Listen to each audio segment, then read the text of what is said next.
Hello दोस्तों, इस video में आप सभी का स्वागत है। हम पढ़ रहे हैं 10वीं क्लास का गणित, जिसमें प्रश्नावली है। आज हम स्टार्ट कर रहे हैं 4G, ठीक है ना। इसमें सभी ऑब्जेक्टिव टाइप क्वेश्चन हैं, तो चलो इसको सॉल्व करते हैं। इसमें देखो पहला क्वेश्चन है ax² plus bx plus c बराबर 0 के मूलों का योग होगा। तो ये क्या है, डायरेक्ट फॉर्मूला है। इसका क्या होता है, माइनस के b अपॉन a।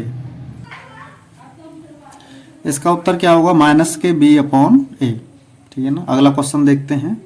समीकरण x² माइनस एक्स माइनस 1 बराबर 0 का विभक्त कर ज्ञात कीजिए। तो विभक्त कर ज्ञात करने का फॉर्मूला होता है d बराबर b² माइनस के 4ac। अब ये ऑब्जेक्टिव टाइप क्वेश्चन है, तो इसमें हम डायरेक्ट भी कर सकते हैं। बाकी चीज़ें हमने आपको समझा रखी हैं।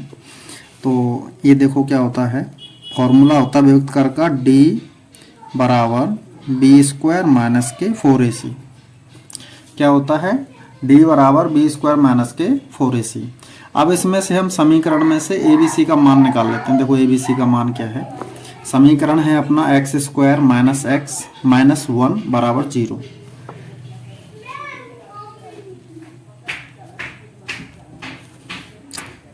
x² माइनस एक्स माइनस 1 बराबर के 0। इसमें से हम abc का मान निकालेंगे। उसके लिए हम क्या करते हैं, तुलना कर लेंगे। ax² plus bx plus c बराबर 0 से तुलना करने पर तुलना कर लेंगे, ठीक है ना। देखो एक ही जगह पे क्या है, एक है। देखो x² का गुणज है a और यहाँ पे x² गुणज क्या है, एक है। तो a बराबर 1 आ जाएगा। यहाँ पे कुछ नहीं है तो 1 मान लेते हैं, ठीक है ना। अब हम देखेंगे b का मान कितना है। तो देखो b की जगह पे क्या है, x के पहले क्या है, प्लस का b है। तो x के पहले क्या है, एक तो माइनस है और क्या है, कुछ नहीं है तो 1 लगा लेंगे, ठीक है ना। और c का मान क्या है, माइनस के 1। abc का मान हम समीकरण में रख देंगे, जो हमारा फॉर्मूला था उसमें रख देंगे। तो कितना आ जाएगा, देखो d बराबर b², b का मान कितना है, माइनस 1। तो माइनस 1 का स्क्वायर माइनस 4, a का मान 1 है और c का मान है माइनस के 1। देखो माइनस 1 का स्क्वायर क्या होगा, 1 होता है। कैसे, देखो माइनस का स्क्वायर क्या होता है, प्लस 1 का स्क्वायर होता है 1। माइनस गुणा माइनस में करेंगे तो प्लस आ जाएगा। 4 एकम 4, 4 गुणा 1 क्या हो जाएगा, 4 हो जाएगा, ठीक है ना। कितना आ जाएगा यहाँ पर, 4 और 1 कितने हो जाएंगे, 5। यही हमारा क्या है, आंसर है। तो ये चीज़ समझ में आ गई होगी आपके। करना क्या है, देखो विभक्त कर का फॉर्मूला होता है d बराबर b² माइनस के 4ac। अब इसमें जिस चीज़ की हमें ज़रूरत पड़ रही है वो निकाल लेते हैं हम। हमें a b c के मान की ज़रूरत पड़ेगी। तो c का मान हम कहाँ से निकालेंगे, इस समीकरण में से। किससे तुलना करके, इस समीकरण से तुलना करके हम इसका मान निकाल लेंगे, ठीक है ना। और आगे सॉल्व कर लेते हैं। अगले क्वेश्चन की तरफ चलते हैं। देखो तीसरा क्वेश्चन क्या कह रहा है, समीकरण x² माइनस के 25 बराबर 0 को कहते हैं। क्या कहते हैं, देखो इसको यहाँ पे देखो लिख रहा है एक घात समीकरण। तो एक घात समीकरण क्या होता है, देखो एक घात समीकरण जैसे कि इसके शब्दों से पता चल रहा है, एक घात समीकरण जिस समीकरण की घात 1 हो। लेकिन यहाँ पे समीकरण की घात कितनी है, 2 है। देखो एक घात समीकरण तो होगा नहीं है, ठीक है ना। ऐसे करके निकालेंगे। शुद्ध द्विघात समीकरण, देखो द्विघात समीकरण तो है ये। देखो हाईएस्ट पावर कितनी है इसकी, 2 है, ठीक है ना। और शुद्ध भी है, घात 2 के अलावा और कोई घात नहीं है। तो हमारा उत्तर तो ये हो जाएगा, ठीक है ना। बाकी इसको भी समझ लेते हैं। मिश्रित द्विघात समीकरण क्या होता है, जिसमें क्या है, x² भी हो, x वाला पद भी हो और c भी हो, तीनों चीज़ें हों, उसको बोलते हैं मिश्रित द्विघात समीकरण, ठीक है ना। ये नहीं होगा। सर्वसमका होती है कोई सा भी समीकरण टाइप का ही रहता है, ये भी नहीं होगा, ठीक है ना। अगले क्वेश्चन को चलते हैं, चौथे क्वेश्चन पे। ये क्या कह रहा है, दो संख्याओं का योगफल 7 है, उनका गुणनफल 12 है, तो संख्याएं ज्ञात कीजिए। तो इसमें हमें क्या, देखो सॉल्व करने की जरूरत नहीं, हम डायरेक्ट चेक कर लेंगे। ये देखो दो संख्याओं का योगफल 7 है, तो यहाँ पे देखो उत्तर दे रखा है 5 और 2 7, ये हो सकता है। 6 और 1 7, ये भी हो सकता है। 4 3 7, ये भी हो सकता है। 7 और 0, ये भी हो सकता है। भाई जितने भी उत्तर दे रखे हैं सबके उत्तर कितने हैं? 7 हैं। तो ये सारे हो सकते हैं, ठीक है ना। अब अगली कंडीशन पर चलते हैं। यहाँ पर 2 कंडीशन थी, एक कंडीशन हो गई हमारी, दूसरी कंडीशन पर चलते हैं। उनका गुणनफल हो 12, तो इनको गुणा करके देखते हैं 12 किसका आ रहा है। तो 5 और 2 गुणनफल कितना होता है? 10, जबकि आना कितना चाहिए? 12, ये नहीं होगा। 6 गुणा 1 कितना होगा? 6 होगा, ये भी नहीं होगा। 4 गुणा 3 कितना हो जाएगा? 12, तो हमारा उत्तर क्या हो जाएगा? तीसरा उत्तर सही हो जाएगा, ठीक है ना। यहाँ पे देखो 7 गुणा 0 क्या होगा? 0, तो ये भी नहीं होगा, ठीक है ना। तो हमारा उत्तर क्या होगा? तीसरा सही होगा, ठीक है ना। ये चेक करना सीख गए। बाकी चलते हैं, देखो यहाँ पर 5वें क्वेश्चन की तरफ चलते हैं। द्विघात समीकरण x स्क्वायर माइनस के 6x माइनस के 16 बराबर 0 के मूलों का योग ज्ञात कीजिए। इसके मूलों का योग ज्ञात करना है। मूलों के योग का हमने फॉर्मूला अभी पहले सवाल में देखा है, माइनस के b/a। मूलों का योग क्या होता है? माइनस के b/a, ठीक है ना। तो इसके लिए हमें क्या है? b के मान की ज़रूरत है, a के मान की ज़रूरत है। भाई फॉर्मूले में क्या है? एक तो b है और 1 है। अगर हमें a और b के मान मालूम हो जाएं तो इसको अब तो हम निकाल लेंगे। तो यहीं पर कर लेते हैं हम डायरेक्ट। इसकी तुलना देखो हम कैसे करते हैं? ax square plus bx plus c बराबर 0। तो देखेंगे सबसे पहले हमें चाहिए b के स्थान पर देखते हैं हमें क्या है। देखो b के स्थान पर है माइनस के 6। भाई x का गुणज b है और यहाँ पे x का गुणज कितना है? माइनस के 6। तो ये कितना हो जाएगा? माइनस के 6 अपॉन a का मान देखते हैं। a का मान क्या है? एक्स स्क्वायर गुणज a है, यहाँ पे एक्स स्क्वायर गुणज क्या है? 1, ये आ जाएगा। माइनस माइनस प्लस हो जाएंगे और उत्तर कितना आ जाएगा हमारा? 6, यानी कि हमारा दूसरा ऑप्शन सही है। तो ये चीज़ें आपके समझ में आ रही होंगी। आगे चलते हैं। ये देखो 6वां सवाल है, द्विघात समीकरण जिसके मूल 5,4 हैं होगा। तो इसको समझ लेते हैं। इसका फॉर्मूला होता है, उसमें केवल हमें मान पुट करने होते हैं और कुछ नहीं है, ठीक है ना। तो इसका सॉल्यूशन हम देख लेते हैं। सबसे पहले देखो हमारे मूल क्या हैं? 5,4। यहाँ पर जो 2 मूल दे रखे हैं उनको हम मान लेते हैं। पहला मूल अल्फा है, इसका मान है 5। दूसरा मूल क्या है? बीटा है, इसका मान कितना है? 4, ठीक है ना। फॉर्मूला क्या होता है वो समझ लीजिए। द्विघात समीकरण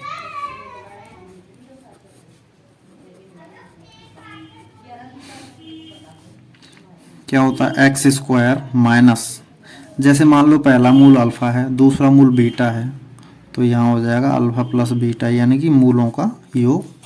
और यहाँ आ जाएगी एक्स प्लस सी की जगह पे क्या आएगा? Alpha into beta, alpha into beta. हमने देखो पहला जो मूल था हमने मान लिया 5, दूसरा मूल मान लिया हमने 4। द्विघात समीकरण का हम फॉर्मूला लगाएंगे हम यहाँ पर। क्या होता है? एक्स स्क्वायर माइनस मूलों का योगफल x प्लस मूलों का गुणनफल बराबर के 0, ठीक है ना। तो यहाँ पर रख देते हैं इनका मान। अल्फा प्लस बीटा कितना हो जाएगा? 5 plus 4 x. Alpha into beta कितना हो जाएगा? 5 इंटू 4 बराबर के 0। तो ये हो जाएगा एक्स स्क्वायर माइनस के 5 और 4 9 एक्स प्लस 5 चौक 20 बराबर के 0। तो हमारा जो उत्तर था वो क्या आ जाएगा? एक्स स्क्वायर माइनस के एक्स 9x प्लस के 20 बराबर के 0।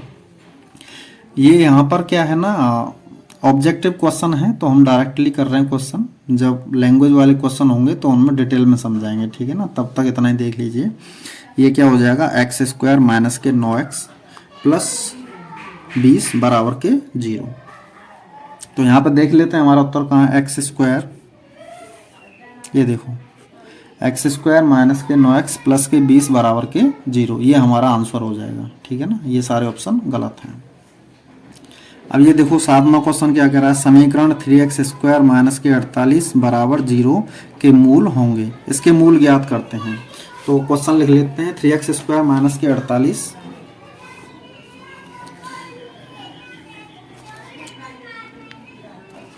7वां क्वेश्चन है 3x² माइनस के 48 बराबर के 0, ठीक है ना। तो सबसे पहला हमारा काम क्या रहेगा, माइनस के 48 को उधर ले जाएंगे, प्लस का हो जाएगा ये x², 3 को उधर ले जाएंगे, 3 का पक्षांतर कर देंगे, 3 यहाँ गुणा में है तो अपोन में आ जाएगी, 3 से 48 कट जाएंगे 16 बार, यानी कि हमारा जो x² का मान है कितना आ जाएगा 16, ठीक है ना। दोनों तरफ का वर्गमूल निकाल देंगे, x² का वर्गमूल होगा x, 16 का वर्गमूल हो जाएगा 4, और ऐसे कभी भी हम वर्गमूल लेते हैं तो यहाँ पे प्लस माइनस का चिन्ह लगा देते हैं। क्यों लगाते हैं ये मैं पिछली वीडियो में बता चुका हूँ, वहाँ जाकर आप देख लेना। बाकी हमारा उत्तर कितना आ जाएगा, x बराबर प्लस माइनस के 4। और ये चीज़ हम तुम्हें ध्यान रखनी है कि कहीं भी हम जैसे यहाँ पर हमने वर्गमूल निकाला है दोनों पक्षों का, तो इस साइड में यानी कि आपके RHS में प्लस माइनस के चिन्ह लगते हैं, ठीक है ना। अगले क्वेश्चन की तरफ चलते हैं। देखो 8वां क्वेश्चन क्या कह रहा है, समीकरण x² प्लस 4x बराबर 0 के मूल होंगे, इसके हमें मूल ज्ञात करने हैं, ठीक है ना। ये भी आसान क्वेश्चन है। कैसे, देखो x² प्लस 4x यहाँ पर देख लेते हैं, x² प्लस के 4x बराबर के 0। यहाँ से देखो दोनों पदों में x कॉमन आ रहा है, x कॉमन ले लेंगे, कितना बचेगा यहाँ पर x बचेगा, यहाँ पे 4 बचेगा बराबर 0। अब ये देखो दो संख्याओं का गुणनफल 0 है, ठीक है ना, x गुणा x प्लस 4 बराबर 0 है। तो देखो यहाँ पर क्या नियम काम करता है कि इनमें से कोई भी एक संख्या 0 होगी, x बराबर 0 या x प्लस 4 बराबर 0। ये दो संख्याओं का गुणनफल कभी भी 0 आ रहा है, इसका मतलब यह है उन दोनों में से कोई भी एक संख्या 0 रहेगी। तो हमने इन दोनों को 0 के बराबर रख दिया। यहाँ पे x बराबर कितना आ जाएगा 0, और यहाँ पे x बराबर कितना आ जाएगा माइनस के 4, ठीक है ना। यानी कि हमारा उत्तर क्या आ गया 0 और माइनस के 4। ये देखते हैं कहाँ रहा, 0 और माइनस के 4, पहला ही ऑप्शन सही है, ठीक है ना, पहला ऑप्शन हमारा सही है। अगला क्वेश्चन देखते हैं, 9वां क्वेश्चन क्या कह रहा है, देखो समीकरण ax² plus bx plus c बराबर 0 के मूल बराबर हों यदि, ये उत्तर में कंडीशन दे रखे हैं, देखो a बराबर b बराबर c, b बड़ा है इतने से, ये सारे ऑप्शन दे रखे हैं। आप चाहें तो डायरेक्टली ऑप्शन रख के देख सकते हैं, लेकिन हम ऑप्शन रख के नहीं देखेंगे, इसको सॉल्व कर लेंगे। हमारे लिए देखो एक पॉइंट ये दे रखा है क्वेश्चन में, मूल बराबर है, क्या है, मूल बराबर है। तो जो विविक्तर रहता है वो क्या हो जाएगा 0 के बराबर हो जाएगा, और इसका हम उत्तर निकाल लेंगे, ठीक है ना। चलो इसका सॉल्यूशन देखते हैं।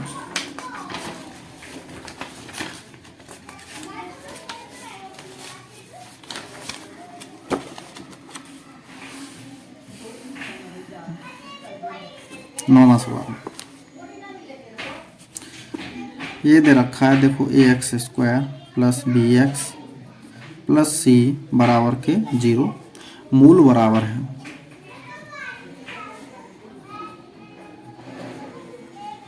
ये तो क्वेश्चन में दे ही रखा है, जब मूल बराबर होते हैं तो d का मान यानी विविक्तर का मान 0 के बराबर होता है, ठीक है ना। विविक्तर क्या है, फॉर्मूला सीधा सीधा दे रखा है, तो इसका फॉर्मूला क्या होता है b² माइनस के 4ac बराबर के 0, ठीक है ना। अब हम क्या करेंगे, माइनस के 4ac को उस साइड में ले जाएंगे, कितना आ जाएगा प्लस का 4ac, कितना आ जाएगा प्लस का 4ac। अब यहाँ पे हम क्या कर देंगे, वर्गमूल ले देंगे, दोनों पक्षों को हम वर्गमूल लेते हैं। देखो b² का वर्गमूल आ जाएगा b, 4ac का वर्गमूल कितना आ जाएगा रूट में 4ac, रूट में 4ac। अब आप बोलोगे सर कि यहाँ पे प्लस माइनस लेना है, आपको क्या लेना है प्लस माइनस, और नियम से यही है प्लस माइनस लेना चाहिए भाई। देखो अभी हमने पिछले क्वेश्चन में समझाया था b² बराबर 4ac है, अगर दोनों पक्षों का वर्गमूल लेते हैं तो राइट हैंड साइड में प्लस माइनस का चिन्ह लगा देते हैं। लेकिन अगर हम विविक्त कर को माइनस में ले लेते हैं, किस में ले लेते हैं, माइनस में ले लेते हैं, यानी कि b को हम माइनस में ले लेते हैं तो मूल कैसे हो जाएंगे, काल्पनिक हो जाएंगे। जबकि उसने क्या बोला है, मूल बराबर हैं, और जो मूल बराबर होते हैं तो वो वास्तविक होते हैं, तो इसलिए हम यहाँ पे माइनस का चिन्ह नहीं लेंगे। तो b बराबर क्या हो जाएगा हमारा प्लस के रूट में 4ac, प्लस के रूट में 4ac। उत्तर देख लेते हैं कौन सा है। अच्छा 4ac जो हमने उत्तर में निकाला है, तो 4 का वर्गमूल कितना आ जाएगा हमारा, 2 आ जाएगा, तो 2 बाहर आ जाएगा, तो हमारा ऑप्शन ये सही है। तो ये चीज़ें आपके समझ में आ रही होंगी। अगले क्वेश्चन पे चलते हैं, 10वें क्वेश्चन पे। देखो 10वां क्वेश्चन क्या कह रहा है, समीकरण x/8 बराबर 8/x के मूल होंगे, इसके हमें मूल निकालने हैं। तो इसका देखते हैं सॉल्यूशन, x/8 और 8/x।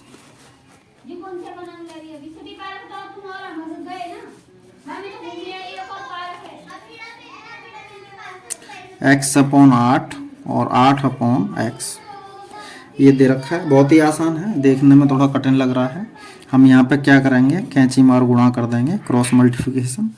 x गुणा x से करेंगे कितना आ जाएगा, x²। 8 गुणा 8 से करेंगे कितना आ जाएगा, 64।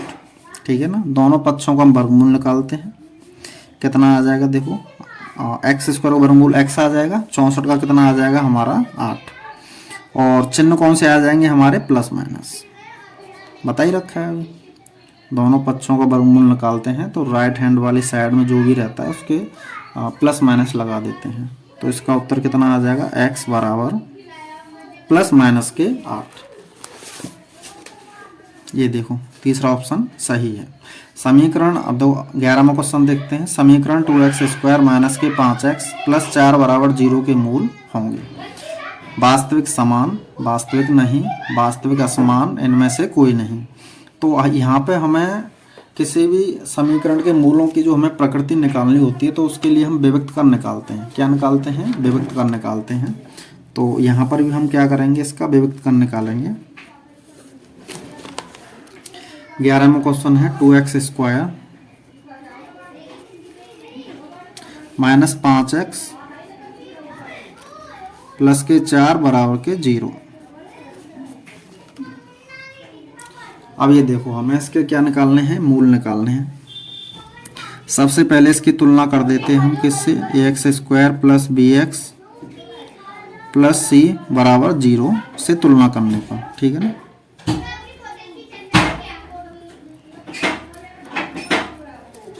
तुलना कर देंगे, a की जगह पर क्या है हमारा 2, b की जगह पर देखो क्या आ रहा है, b की जगह पर आ रहा है माइनस के 5, चिन्ह समेत लेते हैं संख्याएं, ठीक है ना। c की जगह पर आ रहा है हमारा 4। ओके, अब हम यहाँ पे क्या निकाल लेंगे, विभक्त का d बराबर फॉर्मूला होता है b² माइनस के 4ac। अब इसमें हम abc का मान रख देते हैं, b का मान कितना, -5, स्क्वायर है तो स्क्वायर लगा देंगे, माइनस 4ac, c का मान कितना है 4, -5 का स्क्वायर करेंगे कितना आ जाएगा 25, भाई माइनस का वर्ग प्लस होता है, 5 का वर्ग 25 माइनस, तो 4 दूनी 8, 8 चौ 32, तो 32 में से 25 जाएंगे, कितने बचेंगे हमारे 7 बचेंगे, वो भी क्या है कि माइनस के। विभक्त कर का मान आ गया हमारा माइनस के 7। अब हम तुलना करते हैं इसकी 0 से। d का मान बताओ 0 से बड़ा है छोटा है या बराबर है, तो ये पता चलेगा 0 से छोटा है क्योंकि माइनस में जा रहा है। और जब d का मान 0 से छोटा होता है तो मूल कैसे होते हैं, काल्पनिक। कैसे होते हैं, काल्पनिक और असमान। कैसे होते हैं, काल्पनिक और असमान। तो हमारा उत्तर क्या आ जाएगा, काल्पनिक।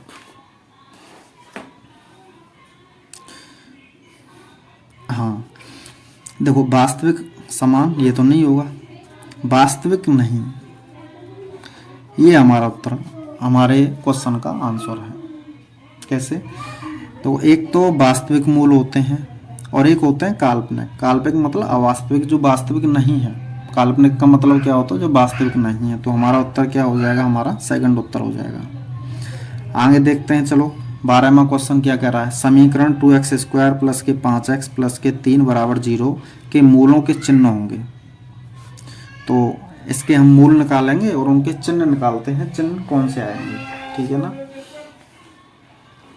12वां question, 2x² plus 5x plus 3 बराबर 0। 2x² प्लस 5x प्लस 3 बराबर के 0, ठीक है ना। इसके मूल निकालने के लिए हम क्या करेंगे, यहाँ तो डायरेक्ट फार्मूला लगा सकते हैं, श्रीधराचार्य के फार्मूला, ठीक है ना। यहाँ एक चीज़ कर सकते हैं, इसको हम जो अभाज्य गुणनखंड विधि है उससे भी इसका हम उत्तर निकाल सकते हैं, ठीक है ना। तो हम अभाज्य गुणनखंड पे विधि पे चलते हैं। उसका नियम क्या है, देखो अभाज्य गुणनखंड विधि से कैसे निकालते हैं। देखो जो बीच वाली संख्या है ना, उसकी जगह पे हम 2 संख्याएं लेके आनी होती हैं। उसके लिए हमारे 2 नियम लगते हैं। क्या लगते हैं, 2 नियम लगते हैं। नंबर 1 है गुणा करने पर। गुणा करने पर देखो कितना आना चाहिए, एक तो ये 3 और जो x² का गुणा जो होता है ना, उन दोनों का गुणनफल, यानी कि 3 गुणा 2 बराबर कितना आना चाहिए, 6, ठीक है ना। ये तो अपना देखो फिक्स है, जो 3 है ना, जो सी की जगह पर आता है, ये तो फिक्स है अपना, ठीक है ना। और अगर x² का गुणा जाता है तो उसका भी इसमें गुणा कर देते हैं, ठीक है। अगर यहाँ पर गुणज नहीं होता तो केवल 3 रख लेते हैं। यहाँ पर गुणज आया है तो इन दोनों को गुणनफल रखते हैं हम, ठीक है ना। अब सब फिर क्या करते हैं हम, जो सी की जगह पे ये 3 आया ना, इसका हम चिन्ह देखते हैं। चिन्ह क्या आ रहा है, चिन्ह है प्लस का, यानी कि जोड़ने पर।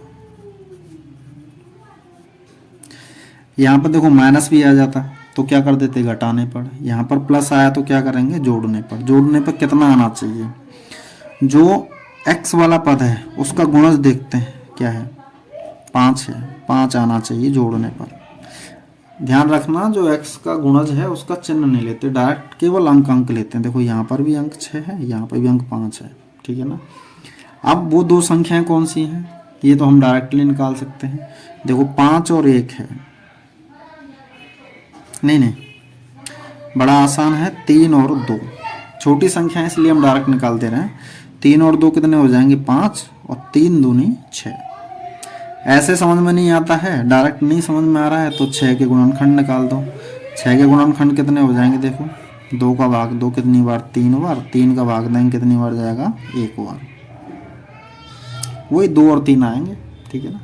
तो यहाँ पे हम रख देते हैं, देखो कितना आ जाएगा, 2x² प्लस के, ये देखो 2x प्लस 3x प्लस के 3 बराबर के 0, ठीक है। इसको यहाँ पे सॉल्व कर लेते हैं इस साइड में। देखो यहाँ से कॉमन क्या आ रहा है, देखो यहाँ पर इसमें कॉमन क्या आ जाएगा, देखो यहाँ पर 2x कॉमन आ जाएगा। कितना बचेगा, यहाँ पर x बचेगा, यहाँ पर 1 बचेगा। यहाँ से क्या कॉमन आ रहा है, देखो प्लस 3 कॉमन आ रहा है। कितना बचेगा, यहाँ पे x बचेगा और यहाँ पे 1 बचेगा बराबर के 0। यहाँ से देखो क्या कॉमन आ रहा है, x प्लस 1 बचा कितना, यहाँ पे 2x और यहाँ पे 3 बराबर के 0, ठीक है ना। अब इसको हम अलग अलग 0 के बराबर रख देते हैं। x प्लस 1 बराबर 0 या 2x प्लस 3 बराबर के 0। यहाँ पर आ जाएगा x माइनस 1 या ये हो जाएगा 2x बराबर माइनस के 3, x बराबर माइनस के 3/2, ठीक है ना। तो देखो यहाँ पर दोनों मूलों के चिन्ह कैसे हैं, ऋणात्मक हैं। दोनों मूलों के चिन्ह कैसे हैं, ऋणात्मक हैं। तो जो उत्तर होगा वहाँ पे लगा देंगे दोनों मूल ऋणात्मक, ठीक है ना। दोनों मूल कैसे हैं, ऋणात्मक हैं। और आपको और डायरेक्ट निकालना है, ठीक है ना। अगर आपको कभी है कि हमको ये चिन्ह डायरेक्ट मालूम करने हैं तो क्या करेंगे, केवल यहाँ पर देख लेंगे दोनों संख्याओं को। ये संख्याएं आ रही हैं ना, ये 3 और 2, 2x और 3x। ये दोनों कैसी हैं, प्लस की हैं, इनके चिन्ह विपरीत कर दो बस। ये प्लस का है तो ये माइनस का हो जाएगा, ये प्लस का है तो ये माइनस का हो जाएगा, यानी कि दोनों मूल कैसे होंगे, ऋणात्मक होंगे। अगले क्वेश्चन की तरफ चलते हैं। 13वां सवाल देखते हैं। एक द्विघात समीकरण का विभक्त कर +3 है, समीकरण के दोनों मूल होंगे। देखो यहाँ पे देखो प्लस का 3 आ रहा है, यानी कि एक तो ये 0 से बड़ा है, 0 से बड़ा है तो वास्तविक होगा, ठीक है ना, और ठीक है ना, और असमान होगा, वास्तविक होगा और कैसा होगा, असमान होगा। देखो ये वास्तविक और ये असमान। समान कब होता है, जब ये 0 के बराबर हो, यानी कि मान लो 0 ही आ जाए तो क्या होता है, विभक्त कर का मान 0 आ जाए तो होता है वास्तविक और समान। 0 से बड़ा है उसके लिए क्या होता है, वास्तविक और असमान, ठीक है ना। इस पे देखते हैं, देखो क्या है, समीकरण x माइनस 3 बराबर 0 के मूल होंगे। यहाँ पर देखो x गुणा x माइनस 3 है, यानी कि दो संख्याओं गुणा क्या है, 0 है। उसके लिए हम क्या करते हैं, दोनों को हम 0 के बराबर रख देंगे, x बराबर 0 और x माइनस 3 बराबर के 0। तो x बराबर 0 आ गया, x माइनस 3 बराबर 0, तो x का मान कितना आ जाएगा, 3 आ जाएगा। माइनस के 3 को उधर ले जाएंगे तो कितना आ जाएगा, 0 और 3, यानी कि चौथा ऑप्शन हमारा सही है। अच्छा 15वां देखते हैं। समीकरण 4x स्क्वायर माइनस के 12x प्लस 9 बराबर 0 के मूल होंगे। इसके मूल देखने हैं, वास्तविक, असमान, वास्तविक नहीं, ये करके ये कैसे निकालेंगे हम, विभक्त कर की सहायता से निकालेंगे हम। तो विभक्त कर क्या होता है, d बराबर b स्क्वायर माइनस के 4ac। तो ये है, देखो सब क्वेश्चन है।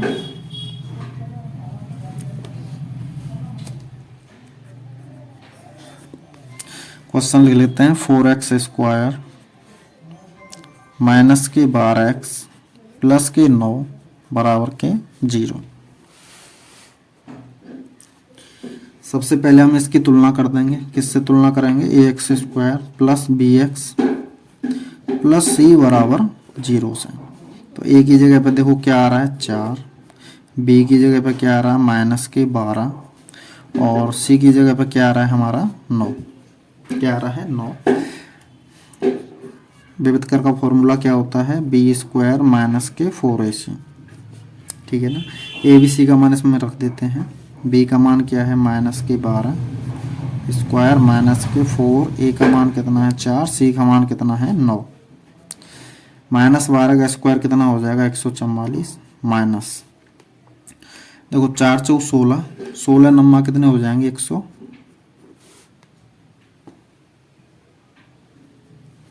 144 में 144 का टाइम कितना आ जाएगा, 0। डी का मान यहाँ पे देखो 0 आ गया। क्या आ गया, डी का मान यहाँ पर 0। तो 0 के बराबर है, तो मूल तो हमारे क्या हो जाएंगे, समान हो जाएंगे, और क्या हो जाएंगे, वास्तविक। मूल कैसे होंगे, वास्तविक और समान। उत्तर कौन सा सही है, देखो तीसरा ऑप्शन सही है। तो ये क्लास है, आज की वीडियो में बस इतना है। बाकी क्वेश्चन हम कल की वीडियो में देखेंगे। ये 4G का पार्ट 1 है। ये क्या है ना, 4G का पार्ट 1 है। इसको हम 2 या 3 पार्टों में करेंगे, तो वीडियो में बराबर बने रहें। अगर आप चैनल पर नए हैं तो चैनल को सब्सक्राइब कर लें। और ये वीडियो आपको कैसा लगा, इसका हमें जवाब कमेंट बॉक्स में करके बताएं, ठीक है ना। चलो मिलते हैं अगली वीडियो में, तब तक के लिए धन्यवाद।